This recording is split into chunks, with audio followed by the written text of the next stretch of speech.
Hello friend, नमस्ते, प्रणाम। मैं संजू निषाद आप सभी का स्वागत करती हूँ संजू निषाद ऑफिशियल पर, सीमा संजू ब्लॉग पर। तो आज हम लाए हैं नवरात्र के गीत, माता रानी के पचरा।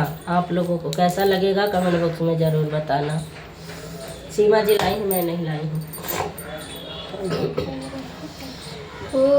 भाई देशवा से आई दुर्गा मैया हो कि ना चलागी ना, हो कि ना चलागी ना। देखी कनी मिया कथनवा मैया ना चलागी ना। देखी कनी बिया कथनवा मैया ना चलागी ना। नाचत नाचत मैया ले आस थनवा हो कि टूटी गईले ना, हो कि टूटी गईले ना। माई के हाथ के कंगनवा हो कि टूटी गईले ना। माई के हाथ के कंगनवा हो कि टूटी गईले ना। सुबेरवा मैया लगदा बजरिया हो बेसई न लई बना, हो बेसई न लई बना।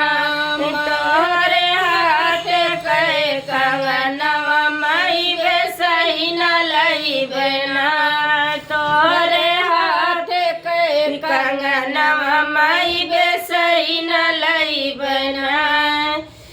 पूर्वा के देशवा से आई शीतल मैया हो कि ना चलागी ना, हो कि ना चलागी ना। देखी करात कैसनवा मैया ना चलागी ना। देखी करात कैरस असनवा मैया ना चलागी ना। नचत नचत मैया ले आया सतनवा हो के पाट गईले ना। उनका चाट के चुनरिया माई के फाटी गईले ना। उनका चाट के चुनरिया माई के फाटी गईले ना। हो दस बेरा मैया लगदा बजरिया हो बेसई न दे बना, हो बेसई न दे बना। माई के चाट के चुनरिया हो बेसई न दे बना। माई के सोर हो सिंगरवा